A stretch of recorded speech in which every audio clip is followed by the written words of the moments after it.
बाद क्या कभी ऐसा फील नहीं हुआ कि अब प्रेशर बहुत ज्यादा हो रहा है, अब गिव अप कर देना चाहिए?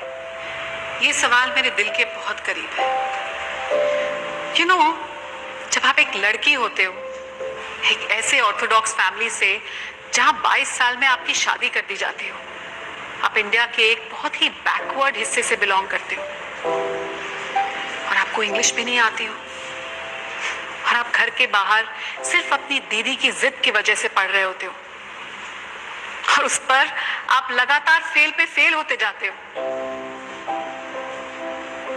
तो हाँ, हर रोज लगता था कि गिव अप कर दूं और शायद कर भी देती, एक्चुअली डेफिनेटली कर देती। पर उसी वक्त मुझे किसी ने एक बहुत अच्छी बात बताई। उस बात से मेरा एटीट्यूड 180 डिग्रीज फ्लिप कर गया। क्या आप वो बात सुनना चाहेंगे? तो एक स्टोरी सुनिए।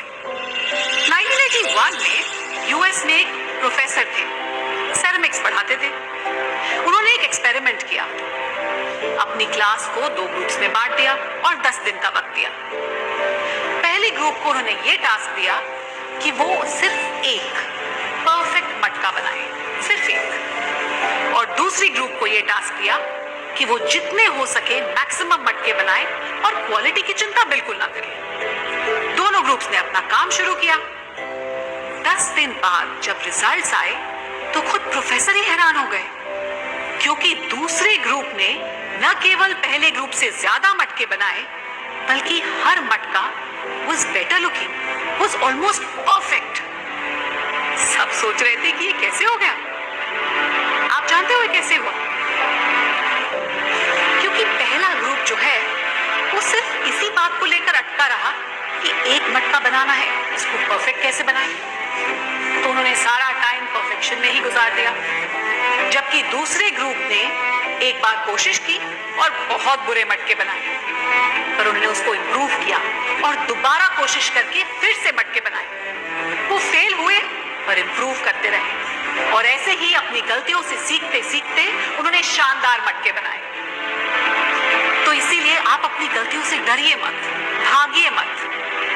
अपनी गलतियों से सीखिए, अपने फेलियर से सीखिए और आगे बढ़ते जाइए। और ये बहुत ही अच्छी बात है कि इस बात को बताने वाले शख्स हमारे साथ यहाँ मौजूद हैं। पर आप उनसे पहली बार मिलोगे ना तो लगेगा जिंदगी बहुत ही होपलेस है। पर Prakash sir, it worked for me. बेटा यू वर लकी।